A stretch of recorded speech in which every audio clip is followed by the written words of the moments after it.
안녕하세요. 사연을 부탁해입니다. 오늘의 사연을 소개하겠습니다. 차가운 바람이 얼굴을 스치며 지나갔고 순간 몸이 살짝 움츠러들었습니다. 그 순간 남친이 말을 꺼냈어요. 우리 집은 격식 같은 거 안 차려. 그냥 편하게 와. 그리고 엄마가 밥은 나가서 먹고 집에서 차나 한잔 하자고 하는데 괜찮을까? 엄마 음식 솜씨가 좀 별로다 보니까 우리 집은 외식을 더 좋아하거든.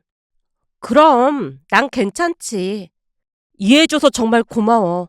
그리고 다시 한번 말하지만 진짜로 그냥 편하게 오면 돼. 그 뒤 남자친구가 말한 편하게라는 말이 자꾸 머릿속을 맴돌았는데요. 그 말을 유난히도 강조하는 듯 했거든요. 얼마 뒤 첫 인사를 드리러 가는 날이 되었고 그 말의 진짜 의미가 무엇인지 전혀 알지 못한 채 거울 앞에서 옷을 고르고 있었는데요. 첫 인사를 위해서 예쁘고 단아한 원피스를 꺼냈습니다.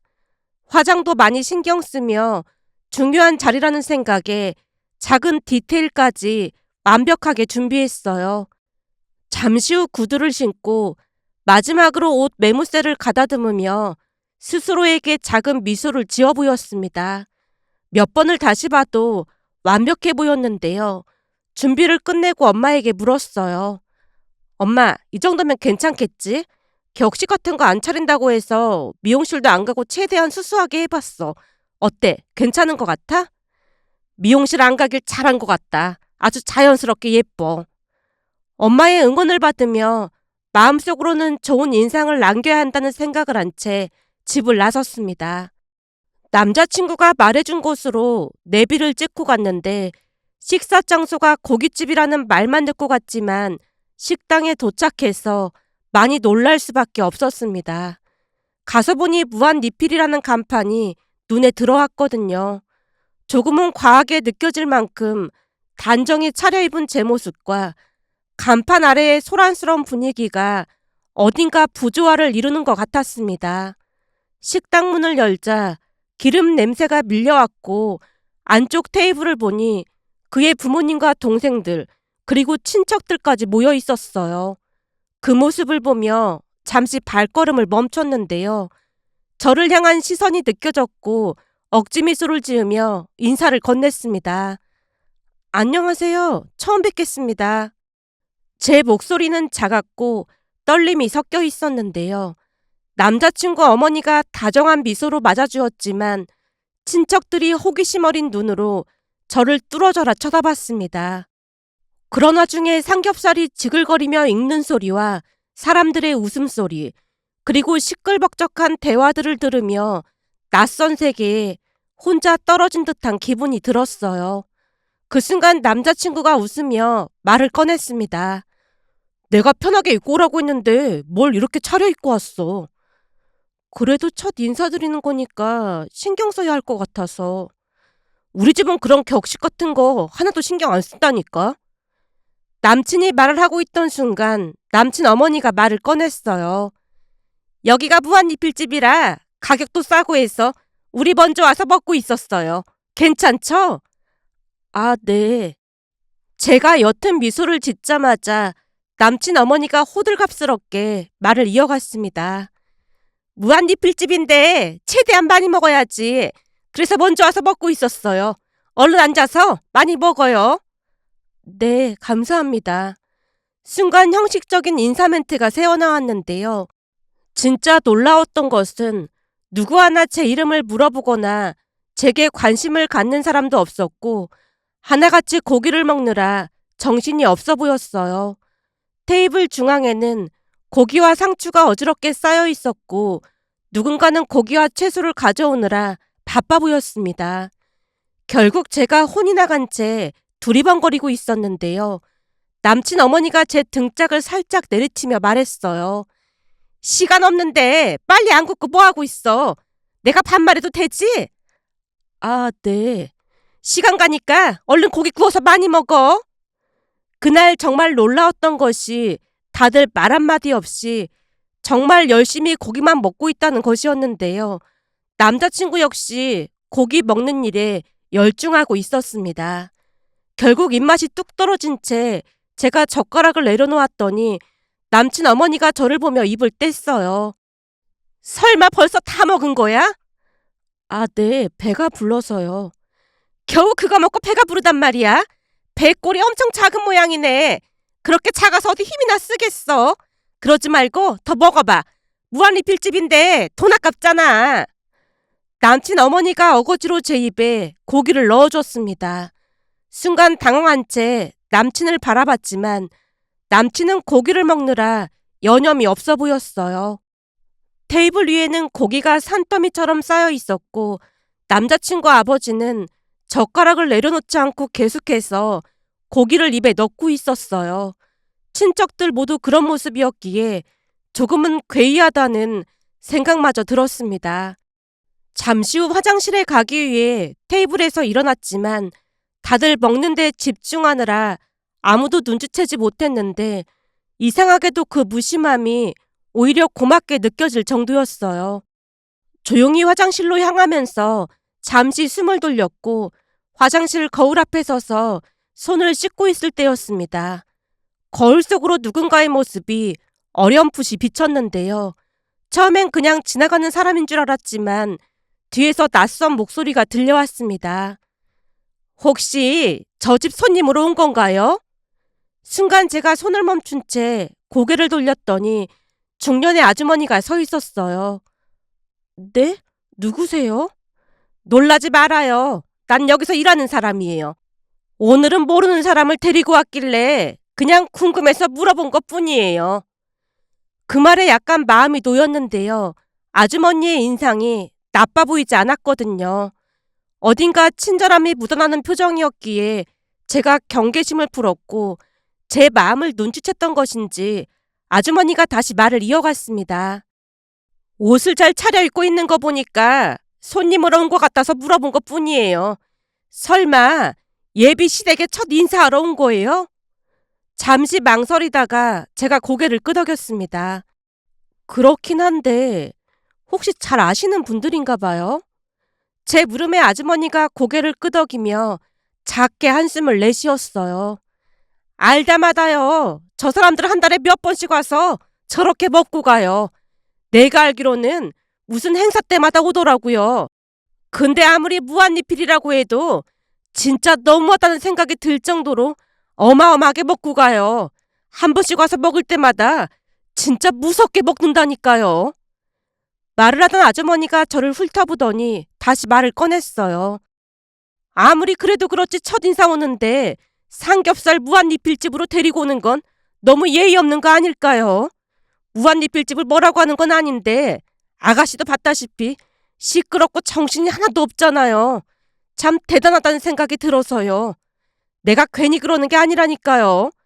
저번엔 엄마라는 사람이 먹다가 화장실에서 구토까지 하고 와서 또 먹는 것도 봤거든요. 아니 전생에 못 먹어서 죽은 귀신이 붙은 건지 정말 이해가 안 되더라고요. 이 동네에서 저 집 모르는 사람이 없을걸요. 저기 조금만 내려가면 중국집이 있는데 그 집 사장님도 아주 진저리를 친다니까요. 거기서는 또 무슨 일이 있었는데요? 4명인가 왔다는데 짜장면 곱빼기도 아니고 보통 2그릇을 시키고는 다 먹고 나서 머리카락이 나왔다면서 서비스로 짬뽕 2그릇에 음료수까지 요구했다고 하더라고요. 위생 문제로 신고한다고 해서 어쩔 수 없이 줬다는데 억지란 억지는 다 부리고 정말이지 대단한 사람들이에요. 아주머니가 한숨을 쉬더니 진지한 눈빛으로 바라보며 다시 말을 꺼냈어요. 아가씨, 내가 왜 이런 얘기를 하는지 알아요? 딸 같은 마음에 알려주는 거예요. 저 사람들이랑 얽히면 나중에 고생할 게 뻔해 보이거든요. 만약 내 말이 믿기지 않으면 좀 더 알아보고 결혼을 결정해요. 나도 딸 가진 엄마라서 걱정이 돼서 하는 말이에요. 그 집 아들이 생긴 건 멀쩡하게 생겼다 싶었더니 어디서 이런 참한 아가씨를 데리고 왔네 그래. 아무튼 더 자세한 건 아가씨가 잘 알아보도록 해요. 그 말에 저는 더 이상 아무 대답도 할 수 없었습니다. 아주머니의 진심 어린 걱정이 느껴졌고 동시에 머릿속이 혼란스럽기만 했거든요. 식사가 끝나갈 무렵 남자친구 어머니가 말을 꺼냈어요. 오늘 첫 인사 온 거니까 네가 계산하는 거지? 네? 제가 얼어붙은 듯 서 있었는데요. 남자친구가 웃으며 말했습니다. 나중에 너네 집에 인사 가면 내가 계산할게. 그래도 무한리필집이라 싸게 나왔잖아. 우리 부모님이 널 배려해서 그런 거야. 얼떨결에 계산을 하고 식당 문을 나서던 순간 숨을 길게 내쉬었습니다. 그런데 식당 문을 밀고 나오자마자 남자친구 어머니가 말을 꺼냈어요. 배부른데 가까운 데 가서 시원한 차나 한 잔 마실까? 남자친구가 황급히 끼어들었습니다. 엄마, 차는 집에 가서 마시기로 했잖아요. 남친이 만류하고 나섰지만 아랑곳하지 않았어요. 친척들도 다 있는데 집은 좀 좁잖아. 그냥 밖에서 마시자. 저기 가면 그 스타 머시기인가 커피숍 있잖아. 거기 음료수 맛있더라. 거기로 가면 되겠네. 그리고 이어지는 말은 제 귀를 의심하게 했습니다. 무한리필집에서 싸게 나왔으니까 커피도 네가 살 거지? 근데 이름이 뭐라고 했더라? 제 이름조차 제대로 묻지 않았던 것이 그제서야 떠오른 듯 남친 어머니가 물었고 제가 극도로 피곤한 얼굴로 대답했어요. 이 민지입니다. 민지? 그래 민지야. 커피도 네가 사줄 거지? 그 순간 속에서 무언가 울컥 올라왔는데요. 단순히 체한 것이 아니라 그동안 참아왔던 불편함이 터져나오는 것 같았어요. 저는 먹은 게 체한 것 같아서 이만 가봐야 할 것 같습니다. 남자친구 어머니가 믿을 수 없다는 듯 물었어요. 별로 먹지도 않던데 체했단 말이야? 우리 집은 많이 먹는 집안인데 그걸로 체하면 어떡한다니? 옆에서 남자친구가 미안한 얼굴로 말을 보탰습니다. 민지야, 내가 소화제 사올까? 아니야, 괜찮아. 그 말에 남자친구 어머니가 다시 나섰어요. 소화제 사봤자 우리 집에 먹을 사람도 없는데 돈 아깝지. 저기 가면 바늘 파는 데 있으니까 바늘이나 하나 사자. 내가 손 따줄게. 손 한 번 따고도 바늘은 계속 쏠 수 있으니까 사러 가자. 순간 제가 깜짝 놀라며 되물었어요. 네? 바늘로 손을 따다니요. 예전에는 체하면 바늘로 손 따고 다 그랬어. 뭘 그렇게 놀라고 그래. 남친 어머니가 막무가내로 제 손을 잡아 끌었고 제가 기겁하며 소리쳤습니다. 아닙니다. 오늘은 속이 너무 안 좋아서 그만 가봐야 할 것 같습니다. 그래? 커피숍 가서 대화 좀 나누려고 했는데 아쉽네. 그럼 저는 이만 가보겠습니다. 그래, 다음에 또 놀러와. 제가 걸음을 재촉했더니 남자친구가 따라오며 물었어요. 많이 안 좋은 거야? 나 지금 속이 너무 안 좋으니까 나중에 얘기하자. 그만 가볼게. 알았어. 그럼 전화해. 남자친구를 따돌리고 주차장으로 이동해 차를 탔고 집으로 돌아오자마자 화장실로 달려가 구토를 했습니다. 화장실 문 앞에서 기다리던 엄마가 놀란 얼굴로 물었어요. 뭐야, 먹은 게 체한 거야? 제가 벽에 기대 앉아 천천히 대답했어요. 엄마, 아무래도 이 결혼은 아닌 것 같아. 그게 무슨 소리야? 네가 마음에 안 든대? 아니, 내가 마음에 안 들어서 결혼 못하겠어. 네 마음에 안 든다니 그게 무슨 말이야. 결국 그날 있었던 일을 모조리 털어놨고 이야기를 듣던 엄마의 얼굴이 점점 어두워졌습니다. 진짜로 무한리필집에서 만났단 말이야? 엄마의 목소리는 논란과 황당함으로 뒤섞여 있었어요. 그랬다니까. 그동안 기막힌 일들이 많긴 했지만 오늘 겪은 건 정말 역대급이었어. 정우 씨네 가족들이 고기 먹는 모습 보고 진짜 소름이 끼쳤다니까. 말을 이어가며 제가 두 손으로 얼굴을 감쌌는데요. 식당에서의 광경이 계속 떠올라 속이 뒤집히는 것 같았거든요. 게다가 나는 손님으로 간 건데 내가 계산을 하는 게 맞는 거냐고. 내가 계산하게 하려고 작정을 했는지 맥주랑 소주를 어마어마하게 시키더라고. 엄마가 먹는 모습을 봤어야 했어. 진짜 모습이 괴이해 보일 정도였다니까. 엄마가 말없이 저를 바라보더니 한숨을 쉬며 말했어요. 네 말 들어보니까 결혼은 없던 일로 해야겠다. 첫인사 하러 갔는데 삼겹살 무한리필이라니. 설령 그랬다고 해도 최소한의 예의는 지켰어야지. 엄마의 말에 고개를 끄덕이며 울컥한 감정을 억눌렀어요. 나도 정말 어이가 없더라고. 거기다 정우 씨가 대식가인 줄은 알고 있었지만 그럴 줄은 진짜 몰랐어. 이래서 사람은 겉모습만 보고 판단하면 안 되는 건가 봐. 오늘 진짜 시겁했잖아. 그렇게 결국 남자친구와 헤어지기로 결심을 했습니다. 만나기로 한 카페에 먼저 도착한 제가 커피 한 잔을 시켜놓고 기다리고 있었는데요. 잠시 후 문이 열리고 익숙한 그의 모습이 보였어요. 오래 기다렸어? 아니, 방금 왔어. 잠시 동안 말없이 서로를 바라봤고 제 표정이 심상치 않음을 느꼈는지 곧 그가 조심스레 입을 열었어요. 무슨 일 있는 거야? 제가 그의 눈을 똑바로 바라본 채 말을 꺼냈어요. 정우 씨, 우리 인연은 여기까지인 것 같아. 제 말에 그의 얼굴이 순식간에 굳어졌습니다. 무슨 소리야? 갑자기 왜 그래? 제가 차분하게 그러나 단호하게 말했어요. 정우 씨네 가족 만나보니까 나랑 맞지 않는 것 같아. 이쯤에서 헤어지는 게 맞는 것 같아. 설마 바깥 계산하라고 해서 삐져서 그런 거야? 그건 내가 따로 입금해 주려고 했어. 남자친구가 급히 휴대폰으로 돈을 입금해줬지만 제가 단호하게 말했습니다. 그냥 우리는 안 맞는 것 같아. 그럼 난 이만 가볼게. 좋은 사람 만나길 바래. 남자친구 얼굴에 놀란 기색이 뚜렷했지만 그는 저를 잡지 않았습니다. 그렇게 우리는 조용히 헤어졌어요. 하지만 저는 이상할 정도로 아무렇지도 않았는데요. 아마도 첫인상 날 남자친구 가족들이 괴이하게 음식을 먹던 모습으로 인해 제 마음이 차갑게 식었던 것이 아니었을까 싶었습니다. 그 뒤 시간이 흘러 계절이 몇 번 바뀌었고 다시 평범한 일상 속으로 녹아들었어요. 그러던 중 이모가 소개해준 사람과 소개팅을 하게 되었고 처음에는 제 이상형이 아니라고 생각했지만 대화할 때마다 작은 배려를 놓치지 않는 그의 태도에 참 예의 바르고 속이 깊은 사람임을 알 수 있었습니다. 우리는 점차 연인 사이로 발전했는데요. 1년쯤 만났을 때 그가 제게 청혼했습니다. 우리는 축복 속에 결혼식을 올렸고 하루하루를 행복으로 채워갔어요. 그러던 어느 날은 제 생일이라 시댁에 모두 모여 저녁 준비를 하려던 찰나 시어머님이 피곤한 듯 입을 열었습니다.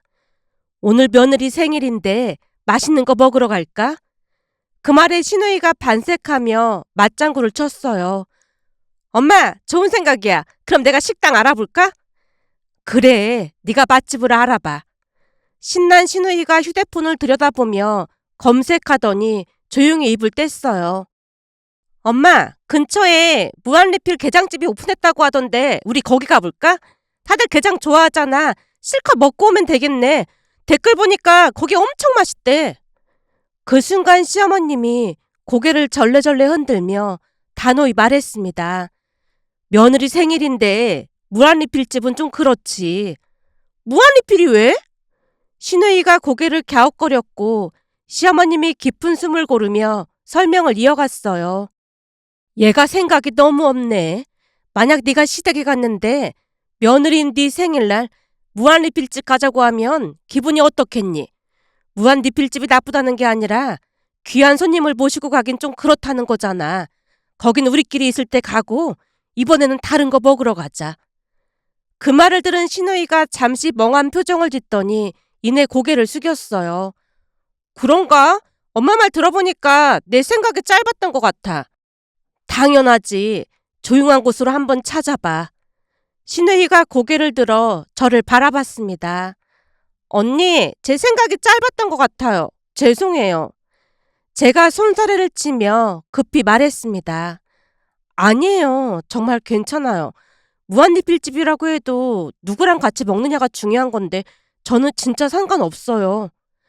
그 순간 문득 예전 일이 떠올랐는데요. 전남친 가족들에게서 느꼈던 수치와 서운함이 스쳐 지나갔거든요. 울컥하는 마음에 눈시울이 붉어졌고 시어머님이 놀란 얼굴로 시누이를 나무랐습니다. 너 때문에 언니가 울잖아. 항상 말 조심해야지. 제가 급히 손을 저으며 말을 이어갔어요. 어머님, 그런 게 아니라요. 어머님께서 마음 써주신 게 너무 감사해서 그래요. 항상 어머님, 아버님께 많이 배우고 있어요. 시어머님이 머쓱한 표정으로 고개를 가로저었습니다. 우리가 뭘 했다고 그래. 거기다 너는 우리보다 학벌도 훨씬 좋은데 우리한테 배울 게 뭐가 있겠니? 대학원까지 나온 인재가. 제가 진심을 담아 말했습니다. 어머님의 지혜로움을 항상 배우고 있어요. 저번에 제가 준비하던 시험에서 떨어졌을 때도 어머님이 위로해 주신 덕분에 정말 큰 힘이 됐거든요. 사실 내내 공부만 하다 보니까 집안일도 많이 소홀하고 그래서 어머님이 뭐라고 한 소리 하실 줄 알았거든요. 근데 용돈까지 주시면서 맛있는 거 사 먹으라고 하셨잖아요. 거기다 꿈이 있으면 포기하지 말고 끝까지 해보라고 말씀해 주셔서 정말 큰 감동을 받았어요. 그건 가족이라면 당연히 해야 할 일이잖니. 아니에요. 살다 보면 상처 주는 가족도 많은데 어머님, 아버님께는 배울 점이 너무 많아요. 앞으로 많이 배우면서 두 분처럼 좋은 엄마가 되어볼게요. 제 말에 시어머님이 잠시 말을 잇지 못하더니 이내 천천히 입을 열었습니다. 우리야말로 고맙지. 사돈 두 분도 좋은 대학 나오셨고 너는 대학원까지 나온 인재인데 단 한 번도 우리를 무시하지 않아줘서 항상 고맙게 생각하고 있어. 정말 고맙구나. 그날 우리는 서로를 존중하며 이야기를 나눴습니다. 그러면서 문득 전남친 가족들의 행실이 떠올랐는데요. 만약 그때 겉모습만 보고 전남친과 결혼했더라면 제 인생도 그들과 똑같은 모습이 되어갔거나 얼마 지나지 않아 이혼을 하게 됐을 거라는 생각이 들었습니다. 그날 저녁 시부모님과 함께 나눈 대화 속에서 부모는 자식의 거울이라는 말이 떠올랐는데요. 시부모님께서 보여주신 따뜻한 배려와 존중, 그리고 깊이 있는 마음은 남편에게도 고스란히 이어진 듯 했거든요. 그런 부모님 아래에서 자란 남편이었기에 그 역시 마음이 따뜻하고 바른 사람이 되었으리라는 생각을 하며 저 역시도 좋은 분들을 만나 더욱 아름답게 성장하고 있다는 생각에 이렇게 글 남겨봅니다. 오늘의 사연은 여기까지였습니다. 즐겁게 보셨다면 구독, 좋아요 부탁드립니다. 고맙습니다.